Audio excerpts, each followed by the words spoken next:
In 1992, Sam Raimi's Army of Darkness film became a cult favourite in the Evil Dead franchise. It is still loved by many across the world for the over-the-top glee and gore painted with blood and bones and death. Fast forward to 2005, Dynamite launched Army of Darkness Comics, setting a new bar for Ash Williams' adventures. But they're picking up the Army of Darkness story once again, and the first issue looks super cool. This new series picks up right after the director's cut of Army of Darkness. Ash, armed with his trusty chainsaw, is battling the Techno Army of Darkness in 2093, while also defending S-Mart in 1993. It's a mind-bending timeline. How could he simultaneously be in two timelines separated by 100 years? Meanwhile, in the distant past, Ash's love interest Sheila is fighting evil at Castle Kandar. So in this video we will explore the first issue of Army of Darkness forever. But hang around with us because we'll explore the future issues as and when they are released. But first, let's quickly brush up on the events of Evil Dead 3. Before we go into our video, we have a small request. If you like our content, please support us by subscribing to the channel. It's a small click for you, but for us it means a lot. Thank you. Now let's begin.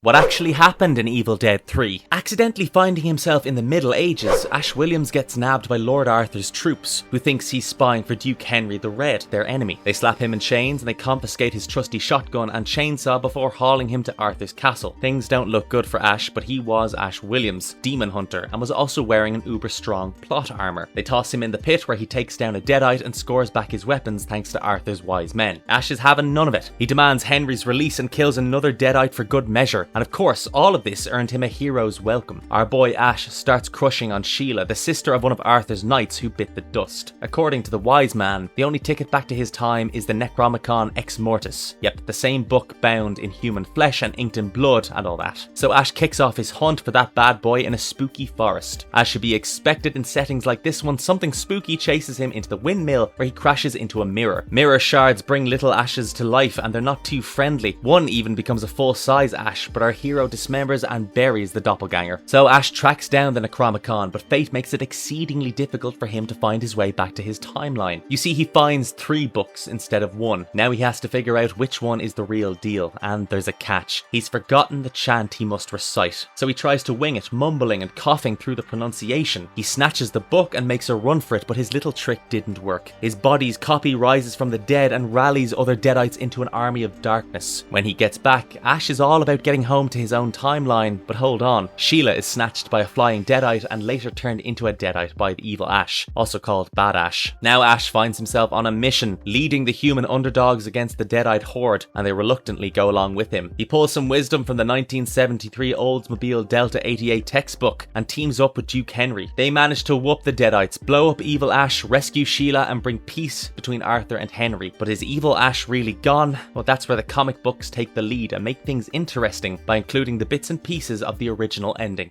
The conundrum called Ash Williams. The comic begins with Ash spiraling down through time, ripped clothes, chainsaw in one hand and fear clouding his face. He had seen hell on earth, but that hadn't always been the case. Once he had a real job, a real girlfriend, and what many would call a good, happy life. With her, he drove into a small cabin hidden deep inside a wooded mountain, but this vacation was going to change Ash's life forever. And more importantly, it was going to change the way horror movies were made and written forever. At the cabin, Ash and his friends conclude that they were not the only people who had visited the cabin, and not long ago an archaeologist had come to this remote place to study and translate his latest findings, the evil book called Necronomicon Ex Mortis, the Book of the Dead. As I mentioned earlier, the book had been bound in human flesh and inked in blood, so it should have been left alone, but no, doing that wouldn't have carried the story forward, right? The ancient Sumerian text contained bizarre burial rites, funerary incantations, and passages that could summon demons from a whole other realm. These demons were not your God-fearing, biblical kind. These demons would mock religious symbols, and the only language they understood was violence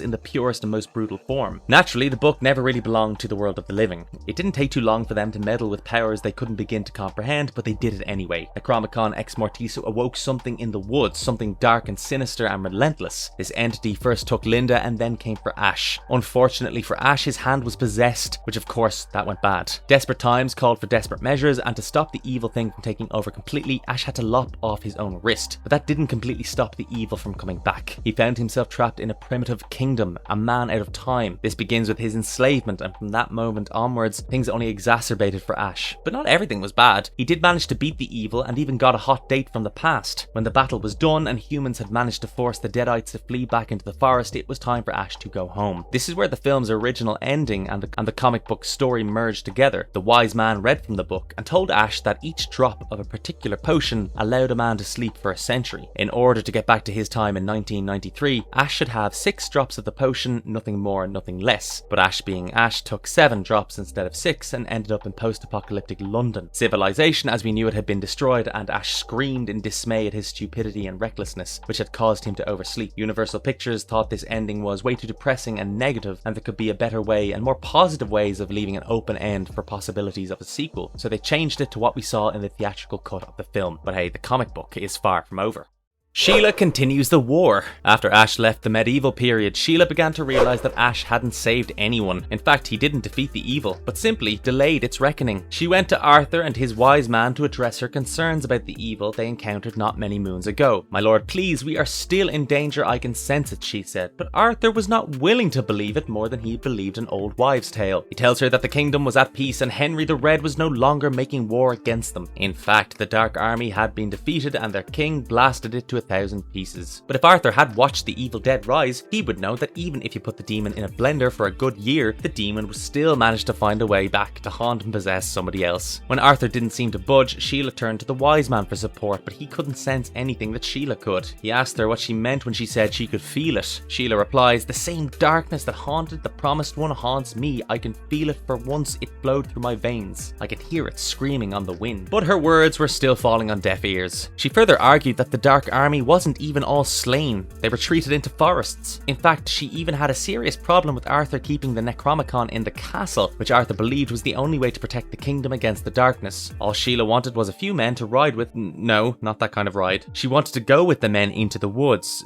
Yeah, but to look for the evil Ash and the Deadites to find out what they're up to. Don't be gross. She wanted to stop the Deadites, but Arthur wouldn't risk it. He wouldn't do anything that could remotely mean provoking the evil. But Sheila knew she had to do something, so she took Ash's horse and went into the woods alone, ready to face whatever monster she could find. Eventually, she reached her destination and was horrified to learn her fears were taking the shape of reality. The followers of Ash were hard at work piecing together the remains of his body and chanting words to bring him back. Some of the Deadites attacked Sheila, but she managed to take care of them. However, she couldn't gather the courage to interrupt evil Ash's resurrection ritual, and that was the right thing to do at the time. She would have found herself heavily outnumbered, and she knew she wouldn't be able to stop them if they killed her first.